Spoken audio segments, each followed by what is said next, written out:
So if the gates are not dealt with, the King of Glory will stand outside stranded. And then you look at him, you say, are you not a king? I'm a king. He was not dethroned. Don't you have glory anymore? I carry so much of it. Why are you stranded? The gates are locked. You know, many people who you see walking on the street stranded, it's not because their potentials is not sufficient to change a nation. The gates are locked. You see a man full of wisdom. Every problem you begin to talk about, he has 30 solutions to it. Then you now wonder, why are you here? The gates are locked. Some people even have money, but the gate to business is locked. So every investment they do, they fail, and they keep losing millions upon millions. And then you say, what is going on? The guy came into business with 30 million. After 2 years, he's left with 2 million. What is happening? I thought you came into business. The gates are locked. If he doesn't know the way to the city, he will waste everything he has. And even if he keeps it, it will be of none effect, because the gates are locked. So one of the intelligences for advancement in life is the ability to break open gates, because most times they refuse to open. So you break them.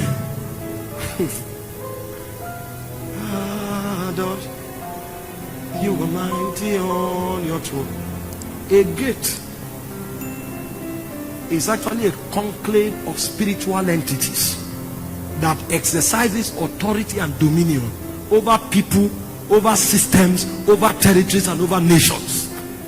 It's a conclave, a company of spiritual entities and forces that exercises dominion over people, over entities, over systems, and over territories, and over nations.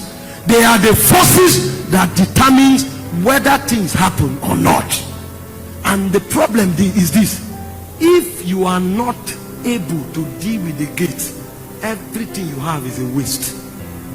You may not believe what I'm telling you, but don't allow life teach you. You may learn it when you are 90 years old, and the battles you don't win will become warfare for your children.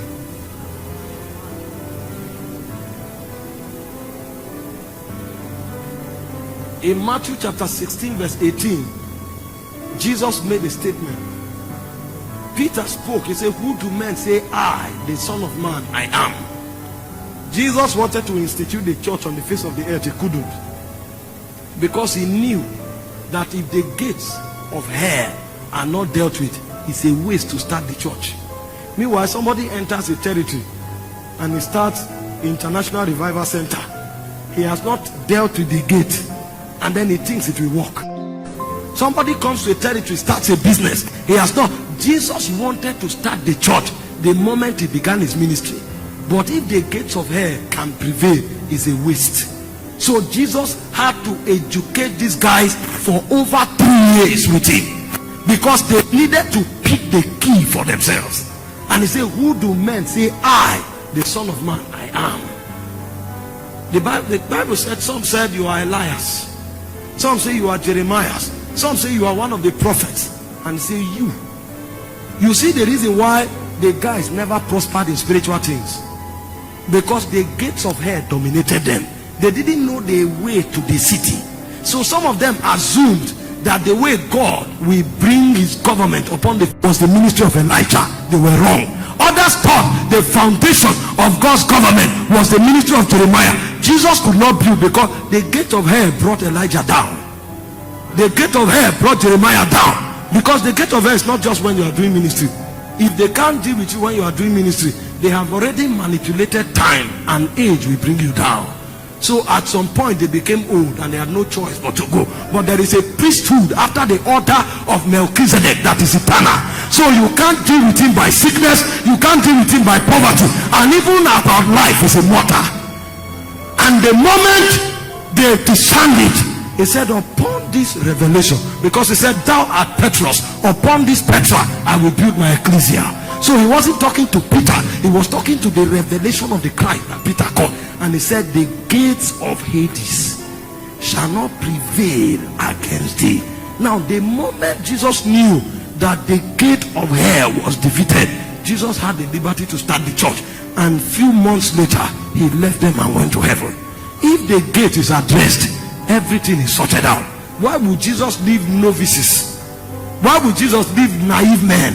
Why would Jesus leave men that didn't have so much understanding? Meanwhile, the doctors of the law had all the understanding, but God couldn't commit the church to them. It is men who don't really have understanding God committed church to. These ones have prevailed against the gates. If you win the battle of the gates, even if you don't have experience in ministry, your ministry will prosper. You will learn on the job. But somebody else can go to 20 Bible schools, have all the exegesis and the theology, but he have not dealt with the gates. With his knowledge, he will fail woefully in ministry.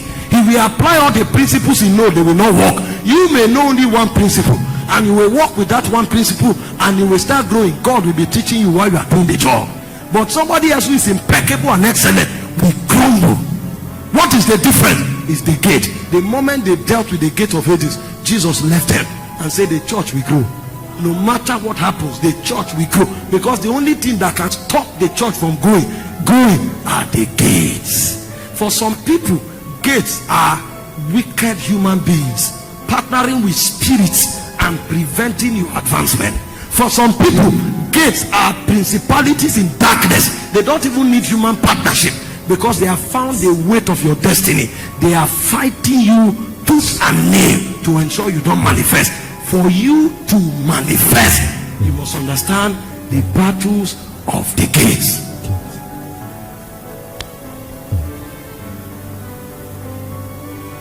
The King of Glory was prevented from entering into manifestation until gates were dealt with. The church was prevented from manifestation until gates were dealt with. You will not manifest until gates are dealt with.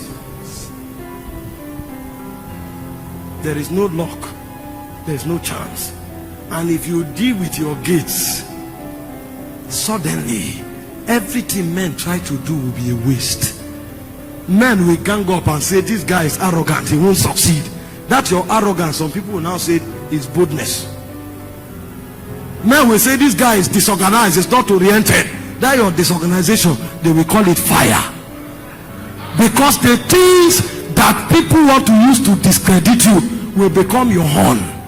But if your gate is not dealt with, even your greatest caution will be turned against you. So what determines how men see you and how men walk with you, how men serve you, is either you have dealt with your gate or not. This is not sentiment, this is not emotion, this is reality. The gates of Hades. Is there a gate standing against your destiny? Is there a gate standing against your business? Is there a gate standing against your ministry? It will go down today.